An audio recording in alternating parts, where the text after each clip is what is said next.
Hey, content creators, and welcome back to the show.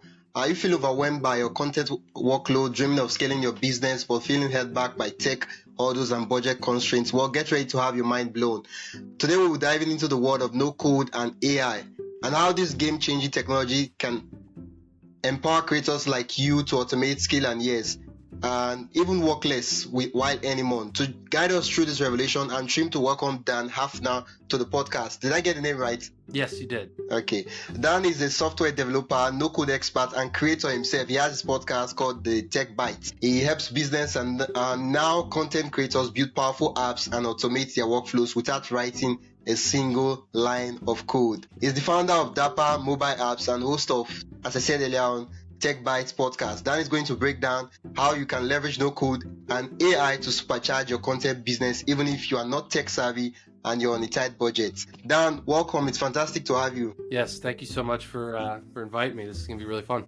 Before we proceed with the discussion, I'd love to, in your bio, you said when you started, you did not know how to write a single line of code. I'd like for you to share a little bit about your background and what got you into the world of no code development. Well, yeah, it's kind of fun, like to kind of go back and think about how I got into that, because I had thought of an idea for an app. Right, I was kind of going down this entrepreneurial path and was kind of wanting to get into this, and I had this awesome idea. It was in the running and fitness space, and I wanted to build this idea, but like you said, I didn't know how to code. I didn't know how to bring it to life. I was like, okay, I got this cool thing I want to build, but now how do I do it? So I went down the traditional route of like, okay, what would it cost for me to hire somebody to do this? And then they were like, way too much money, hundreds of thousands of dollars. Yeah. Right? So I was like, okay, that's not gonna work. So then I was like, okay, maybe I'll just teach myself how to code. So I did that for a couple of weeks, and to be honest, it was like, I can't do this. I was taking classes, I was using other apps to learn. It wasn't something I wanted to do. I could see myself doing. So, through the magic of Google, I found these tools that said no code tools to build what you wanted to build. And my mind was blown, and like that has forever changed my trajectory of this, because I realized I could build what I wanted to build without having to learn code or spend a ton of money. So that's kind of how I got started with it. And then I dove into each platform, and I would build a little bit in here, and I would build a little bit in here. And I eventually was able to bring my app to life and launch it, and didn't have to learn how to code, didn't have to do any of that stuff. And it was amazing. Like, it was really, really cool to just look at it on the App Store. Like, it was real, it was live, it was like, wow, like I did this. And that was kind of how I got started with it all. Yeah. Can you remember, like, when was this exactly? It was like 2017 or 2018. Wow. It was a while ago. That was like way back before no code became something that was really, really trending. Yeah, I mean, no code's been around for a long time. Like, I know, like, one of the biggest platforms out there, Bubble, has been around since like 2010. So wow. It's not a super new thing, but it's really getting to be, like you said before we hit record, like it's really getting to be the hot topic. Yeah. Taking off. It's kind of blowing up right now. Yeah, becoming really, really popular. Popularity. Yeah. Yes. Yeah. Because I've heard of no code, and before we go into the discussion, I wanted to ask, when you saw like there was an alternative for no code, did you like have this skepticism that why is it, if there was this like this less stressful way, why was it that is it as good as doing the code? Because at some time, like, was there that skepticism? You said, was there skepticism in whether it could be if as no good? code was the real deal, or if it was just like not good enough? Like, did you have that fear that it will not create an app that would be, really good for the user? Yes. Okay. Got it. Yeah. I did. I mean, I didn't have it at first, but then when I dove into and I was building things over and over again, you start to run into like, oh, I see the limitations of this, and every platform's different. There's all kinds there's new ones every day that come out, Yeah.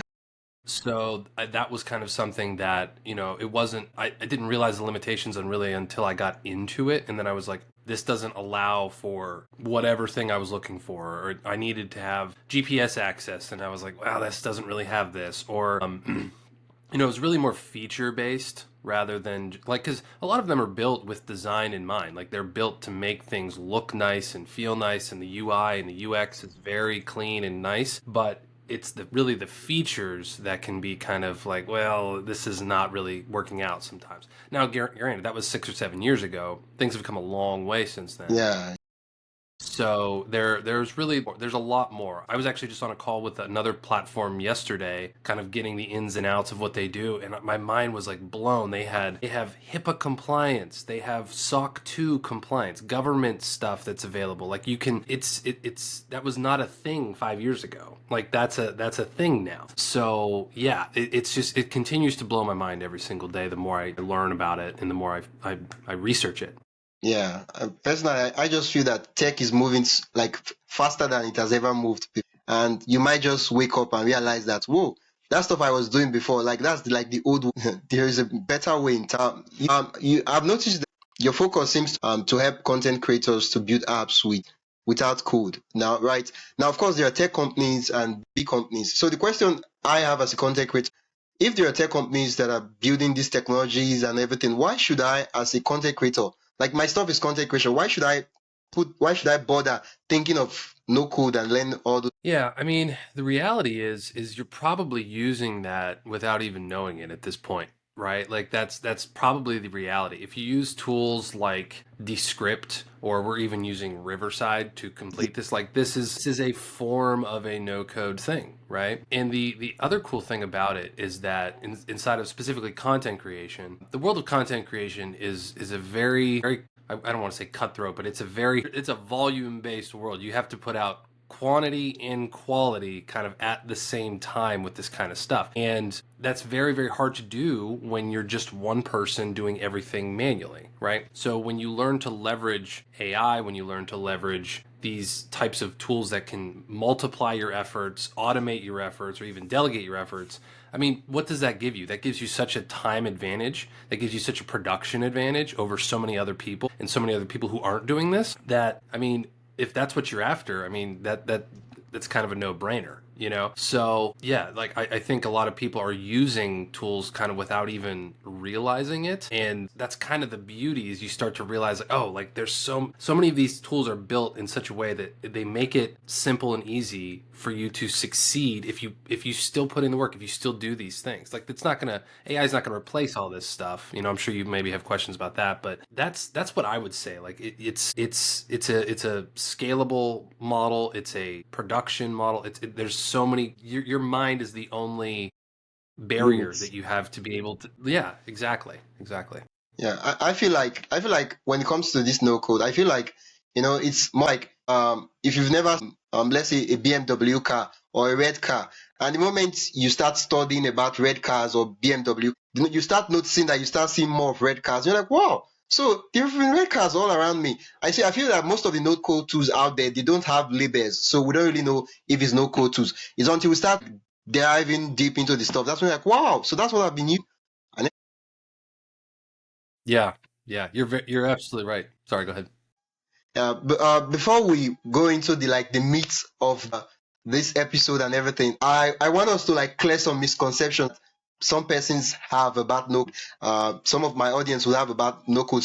I want you to just like bust some of the myths that you encounter most often when you talk to content creators. Yeah, I think one of the big things that, especially when I went down this path, and this was more for app development, but you know, when people hear no code, they think, well, it's simple, like you kind of said. Is this just a simplistic way of building these things? The truth kind of used to be a yes, I would say. Anymore, I would say no. They've like you said, everything's moving so fast and so rapid anymore that it's just like I can't even keep up with it. I'm in this thing every single day, and I'm still finding, I'm like, wow, like that's a thing now? Like that's crazy, you know? So I think like a lot of people think, well, it's just a simplistic way of accomplishing things. I think that's a myth. I think they've actually intentionally simplified it to make it more accessible to. It's almost like a democratization of certain tools, of ways to be able to do things, you know.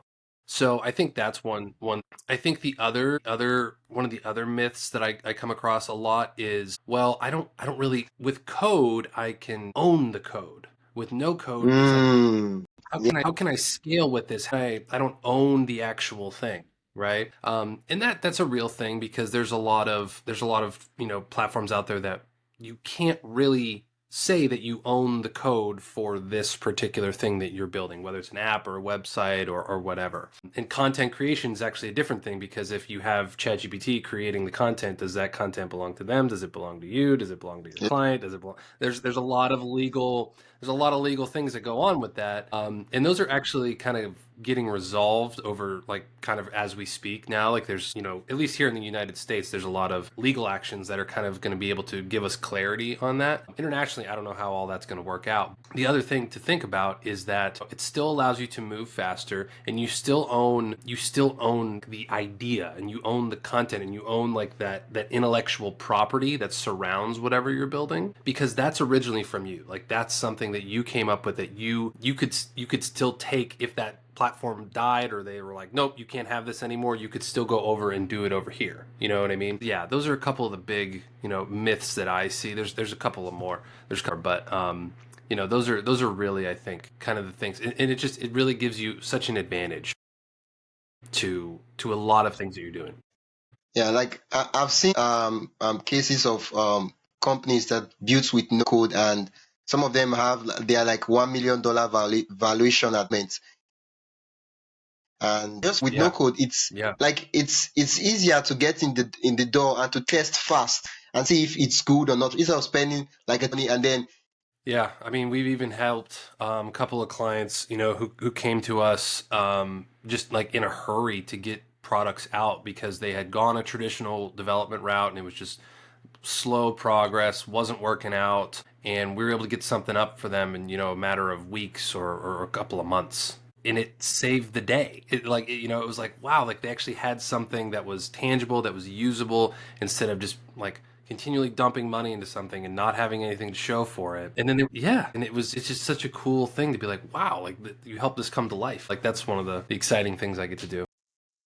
Now, I'm at a point now, even though I know what you're talking about, no code is, but there are certain things that we know, but sometimes when we are asked what no code really is, when we're asked to define it, when they ask us, okay, what's no code, we start stumbling. We don't really know how to put it in words, but we know exactly what it is. So I don't know if you could Yeah, very good question. So just because you say the word no code doesn't mean that there's not code associated with something, right? I think, like, again, I go back to the app development or the software development piece of it. So there is still going to be code underlying what is you are doing. There is always going to be visual. It's a visual way of actually doing things. It's a visual way of building. I saw you dropped off. Welcome back. Okay. That's okay. I was still answering the questions, but you asked, like, what is, when you say no code is, yeah. And so it's a way of you as the user get to interface with the tool without having to write the code, without having to learn HTML or Python or React or JavaScript or anything like that. It's a way of dragging and dropping things, of clicking and pointing, of actually being able to build on top of the existing platform without having to learn how to do those coding things. So there's always going to be code underlying it. It's just that you are not interfacing with it as the end user. Does that make sense? Yeah. So what I'll answer your question with a question. What is the main thing that would want to benefit you? Like, are you trying to automate and scale? Are you trying to build a new website or an app? Are you trying to, automate some things or use AI, or like what would be most beneficial for what you're trying to do? Okay. That's good. So there's a couple of the main tools out there I recommend people check out are Zapier and Make. Those are really two of the main tools that are going to make your life so much easier in so many different ways. So what they are no-code tools that are automation-based tools and connect a lot of things to a lot of things. So, for example, we're using Riverside to do this episode. You could then connect this to your Zapier account, and you could say, okay, every time that there's a new recording in Riverside, I want to automatically transcribe it and then post that summary as a teaser post on my X account or my Facebook account.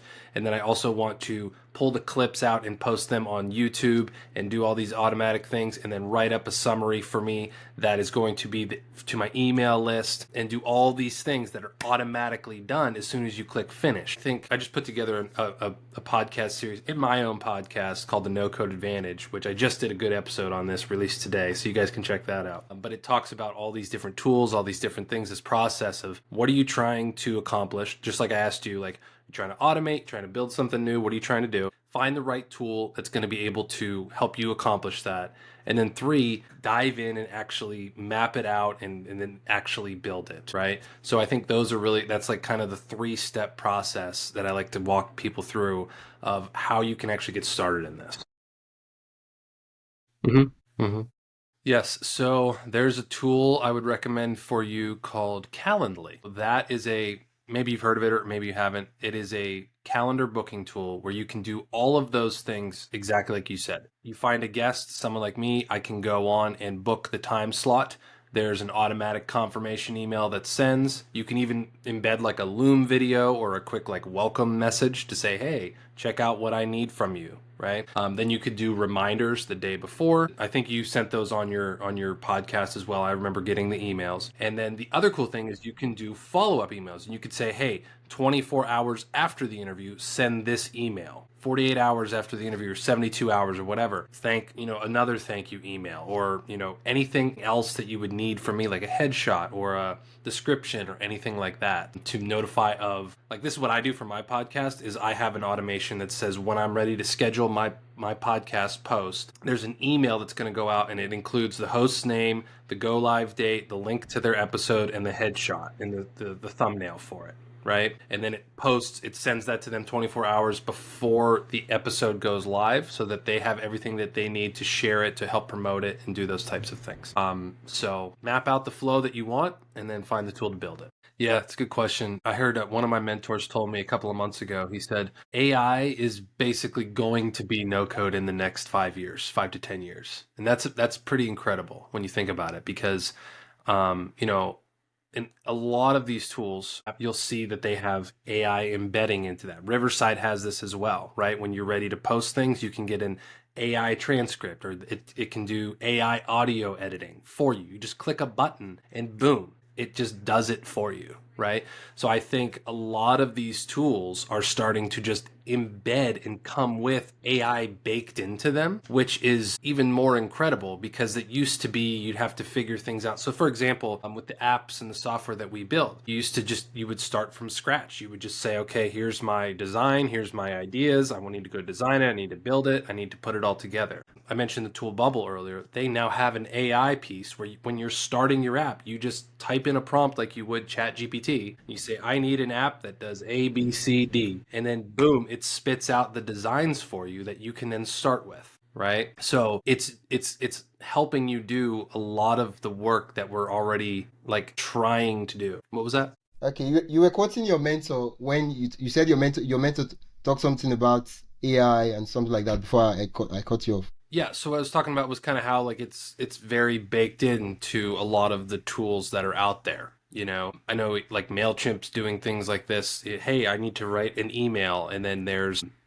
ways that I can come up with this. There's actually a really cool tool that we use for content apps, one of our tools, and we have now an AI piece embedded in there. If you need to write an article or a job posting, or you're just doing like a content-based application, there's a little AI assistant, and you just give it a prompt and you say, I want to write an article about whatever, and then it spits it out. I mean, it saves so much time, so much headache, so much like trying to come up with the content. And we can have a conversation about AI generated content, but it at least for someone like me who's just not a content creator, it gives me a start. It gives me the ideas, because that's where I struggle with a lot of times, just coming up with the ideas of content to share, and just getting like, okay, it spurred me into something. Now I can come in here and do a video on it, or I can do a blog post on it, or I can do whatever. And that's, I think, one of the big uses, like the awesome use cases for someone like me, to just have idea generation, to just have like, oh, it can spur those original thoughts in my mind. So I think you're going to see a lot more tools that just come with AI baked in, and then it's going to just get better and better and better over time. It's a really, really exciting time to be in this space. It really, really is. Okay, so what you've said so far is that even though some of us might be saying that no code is not something I want to be interested in, as much as the tools we are using, most of them are integrating AI one way or the other. Yeah, yeah. So I've heard everything you talked about so far, and it's really exciting because I just can't wait, especially when you talked about automating AI tools and all that. I was like, okay, if I can automate it, it means I can do more, save time, and then make more money essentially. But then the thing I'm asking is like, no code seems like something else that I'll have to learn. So the question I'm asking is, what's the learning curve like? Like, do I have to learn so many stuff? Do I have to be tech savvy? Like, I know I don't have to touch code, but do I have to like know all this tech stuff? It's a good question too. I think there's like anything, there's going to be a little bit of a learning curve to anything, you know. But I will say it's a lot less of a learning curve than learning a coding language. I think it's obviously going to be a little bit less than that. But, you know, everything's different. Again, we keep coming back to Riverside because that's where we're in. I've started using Riverside over the past like few months, and there's a learning curve for me inside of it, but I Yeah. was able to pick it up pretty quick. You know, when it comes to other tools like Zapier or Make that we talked about, you know, I remember learning those at first, and there's always a little bit of stuff, but that's the beauty of no code stuff is if you can kind of hold your own on a computer, you can figure it out eventually. And then the beauty of it is almost every tool, whatever tool you're using, normally has like a knowledge base or a chat support that you can ask and you can kind of, you know, figure things out with. YouTube is a great resource for really any of these tools. And then now ChatGPT, Gemini, whatever, you know, those are that give you just, if you can't figure something out, you can get help on how to figure out what you're trying to do. You know, like there doesn't really need to be a lot of head banging against the wall to figure these things out. So I really think that the learning curve is not what people expect it to be. Okay. Okay. Oh, we like this is a topic that it's so extensive, but we'll try as much as possible to touch on what we can touch on for the time that we have.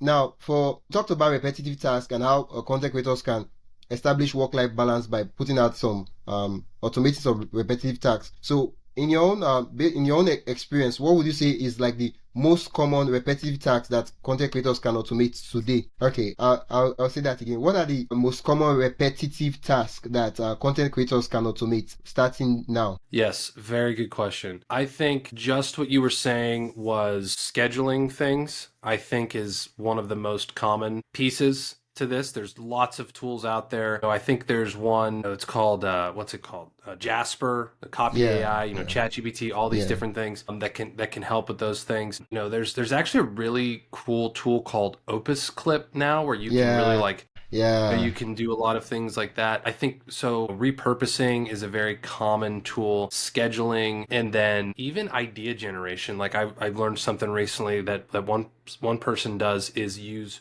ChatGPT and Reddit to come up with ideas. So what they do is they have a tool that just searches Reddit threads or certain keywords, and then it has ChatGPT synthesize those and put them over into a Google sheet wow, so they have consistent ideas and wow, topics that are relevant to what people are actually asking about and talking yeah, about that they can then do content on. I mean, that's genius. That instead of just going in and asking ChatGPT what the common things are, you can get real data from like Reddit. I thought that was a genius idea. I had never even thought of that. yeah, I wouldn't say that's a common thing, but that's a really yeah, cool idea that you can yeah. share with people. So yeah, I think those are some of the most common things. Like there's something when you mentioned Reddit. I remember something that I usually do is that, for example, this video now, at the end of the day, when I finish editing it, I'll take the transcript, I'll upload the transcript to ChatGPT and say, oh, based on this transcript of this video, what are some follow-up ideas I can, follow-up episodes I can do and discuss with my audience, and then it gives me custom proprietary like titles that are actually, not out of context. ChatGPT is really good when you give it your own custom data. Otherwise, it's just going to be giving you like generic stuff that's it's just out there. Thank you so much for that. So we talked about scheduling. You talked about repurposing of content. We talked about ideation. Oh, ideation. Ideation. I was hoping you were going to talk about video editing because for most of us content creators, we don't even like to touch editing. And then there are a lot of video editing tools out there. But Yeah, it's That's a good one. I forgot about it. Yep, that's a definite good one as well. Even as a podcast producer, I hate editing as well. So yeah, that's another one I completely forgot. yeah. Thank you for mentioning that one. Yeah. Because now I can edit my podcast like text documents. I can see all the parts where I was like, please, everything I talked about, those parts where I was asking you, we should record again, and all those parts, I can easily delete those parts and then have a concise episode without having to look for the timeline and all those stuff. Yeah, This is such a good time to 100%. be alive. Okay, the next question I wanted to ask you is, I think time is just moving so fast, but I know we'll be able to finish everything. Okay, we've talked about scaling, we've talked about automating, and you've also talked about debunking. You've also debunked some of the myths that content creators have, right? You shared some tasks that people can automate instantly. Now, love for you to like share some examples of, you have a software company called Dapper No Code. What are some examples of really, really good case studies that you guys have worked on that you really excited with the outputs? Yeah. So the whole approach that I took to building my business was not just being a developer. Like there's developers all over the place, right? What I saw was a problem of when we would build an app for somebody, they wouldn't know how to scale with it. They wouldn't know how to leverage it and grow their actual bottom line in their business with it, right? Yeah. Because you still have to market to people, you still have to sell to people, you still have to use that. It's a very, very good audience building tool, right? So one of my favorite clients to talk about was my very first one. Her name is Jessica, and she has an app called Feel for Your Life. It's a breast cancer awareness and resource app, okay? And she has thousands and thousands and thousands of women that she can send a push notification to. She can email. She has an AI tool embedded in there, all kinds of cool resources and sponsorship tools. And she has really, really taken her app and her business to the next level by just combining all of these things, right? So what we also did was we this is what we do for people we work with, is we tie your front end application or your software into a back end CRM system. So every time somebody's signing up with, again, this is kind of a way that we do automation just like this. If somebody signs up for your app, they're zapped over into your CRM automation tool, and then they're enrolled in marketing messages. They're enrolled in onboarding messages, a sequence of, hey, welcome to the app. Hey, did you know you could do this? Did you know you could do that? Hey, would you want to upgrade here?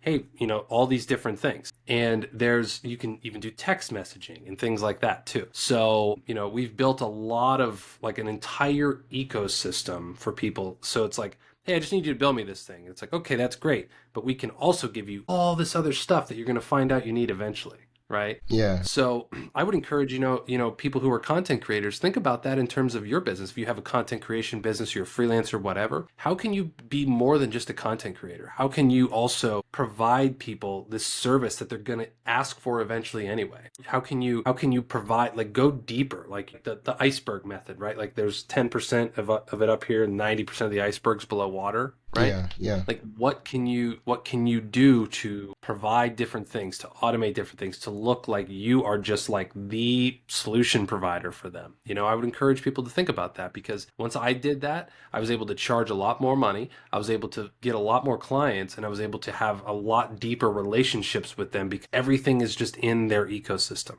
Yeah. In our ecosystem. So it's the power of creativity. It's the power of imagination. Yeah, one thing we did not really talk about is, right now anybody can create content. Anybody, like there are video generation tools where you can even dub yourself and kind of like clone yourself, and then it starts talking and saying stuff. So content is a commodity. Like it's something that it's easy to create out there. But I think content creators right now should be focusing on transformation, and that's where like no code will really come in. Because for example, for most of my favorite creators that I would love to like gain access to them, I can't really gain that access. Like they can't really serve everybody, but they can use their knowledge, their experience and everything, and create a full kind of like a calculator, or more like a no an interactive tool that, okay, if I'm a podcaster, I'm just starting out, I fill in some questions, and then the tool will give me an exact recommendation of a mic that fits my budget, the platform I should start on. And this is not just generic advice. This is based on what I'm giving. And this behind the scenes, of course, the content creator who is experienced would like go through some series of proprietary stuff and all that to create that. And I feel that I think what people want is solution to their problems for most content creators, except of course entertainment and all that. And no code would really help transformation. So what I want to ask you is how can we as content creators, how can we like integrate that into our content and kind of like offer that as kind of like monetize our content instead of just ads and affiliates? Yeah. So that was one thing I didn't even talk about in terms of tools and stuff is chatbots. Like there are, just like you mentioned, there are ways, there's tools out there where you could create the wisdom journey podcast knowledge base or bot that anyone could go in and ask questions on about anything in the show, anything that you said, like recommendations for podcasting, how to get started, what to do, what to talk about, who to have on, like all these different things inside of, you can go again very deep in terms of knowledge, and you can build that AI bot to just scale, all the time. It can be available 24/7, 365 for people in ways that you can provide to people, you can charge subscriptions for, but then you can also, there's a lot of tools out there that can do auto responses for commenting and liking and things like that on inside of the, whatever tool you're using on social media. Because that's a big thing too. Like what if you go super, super viral one day? How are you going to respond to, all these different things, So I think like there's a lot of tools, there's a lot of ways out there that you can build those types of things to kind of multiply yourself. And then the cool thing about that is, this is exactly what I did with app development, is once you build that thing for yourself, now you have a really cool tool that's probably useful for someone else, and someone else would probably pay you for, right? So you can then package that up as something to say, hey, I built this really cool bot that does this, this, and this. Hey, would you want access to it for, $100? Here you go. Boom. Off you go. You sell 10 copies that you made $1,000. So, or you could even do more. Always have a mind of, if I create something for myself and I solve the problem for myself using a no-code tool, the chances are I could probably resell that to people for, and it's just another revenue stream. Yeah. Thank you so much, Dan. This has been incredibly insightful, and I've learned so much. I've gotten some use cases I can go after this podcast and try on. And I know before we started, you talked about debunking some of the myths and all that, and you told us why we should do no code tools. Now, so for some persons, they might have listened to the episode and say, "Wow, it's interesting, it's nice, I hear all this stuff, but nah, it's not for me. I'm really not. I'm not too technical, and it's not for me." What would you have to say to them? What would you say they are missing? And to just kind of like get them to change their mind. That is a good question. I would encourage someone like that to maybe just think about what roadblocks, like what areas of friction are you seeing in your business or in your daily processes. If you're really intentional and you think about, I spend a lot of time editing my podcast, or I spend a lot of time kind of coming up with these ideas for what I'm going to do, or reaching out to people, look into just a tool for that. Look into a way to just, solve that one problem in front of you, right? Like if you could save yourself that little bit of time, maybe it's an hour a week or an hour a day. I mean, isn't that worth it to you? Like, I mean, I don't know. Like that's my opinion. If you don't think it's worth it to you, then I don't know if there is any changing your mind, But I would think about that. Like, what's an area of friction that you constantly find yourself like, oh, I wish there was something for this. That's an opportunity for you. Like, that's an opportunity to say, maybe I could find something that would be useful for me to look into or change, or, find a tool that I could, either even subscribe to or build one myself, maybe, So I would really think about that. Like that's what I would say to make someone reconsider. Yeah, thank you so much, Dan. Thank you so much for breaking down no code and everything. I know there's so much we could talk about. Probably in the future, maybe I would re-invite you for the podcast, and we could maybe talk about some other things, right? Before we wrap up, where can listeners go to learn more about you, your work, and assess? Do you have anything free that we can use to like dip our toes into the waters before we get started? Two things. I would say, if you're very interested in learning more about the no-code topic, I would go to check out my podcast. It's called Tech Bytes, Bytes. I'm actually in the middle of putting out a 10-episode series called the No Code Advantage. So we're like 3 or 4 episodes in right now. It starts from the very beginning around why do you have an advantage? Why, look into these. Been very, very insightful, very popular segment inside of the podcast. So I would encourage you to do that. There's a lot of actually in those show notes of those episodes, there's really cool free resources that I've built to go along with every episode for that. And those are, my gift to you all for free. So I would encourage you to do that. Subscribe to the show, Tech Bites, BYTES with Dan Hafner. I'll see you there, hopefully. Thank you so much for having me on. I really appreciate it. And hopefully we can touch base soon. Thank you. It was really great chatting with you, Dan Hafner. For those of us who are wondering, where do you connect with Dan Hafner? You can reach him at dappernoCode.com. And that is DAPPERNOCODE.com. dappernoCode.com. dappernoCode.com. I go DAPPERNOCODE.com. And if you want to use the downloads and access the free tools he has for the audience, you can go to dappernoCode.com/download. And once again, it was great having Dan Hafner on this show, and I got to learn a lot. Thank you so much for coming to the show. Until next time, creators, I'll see you.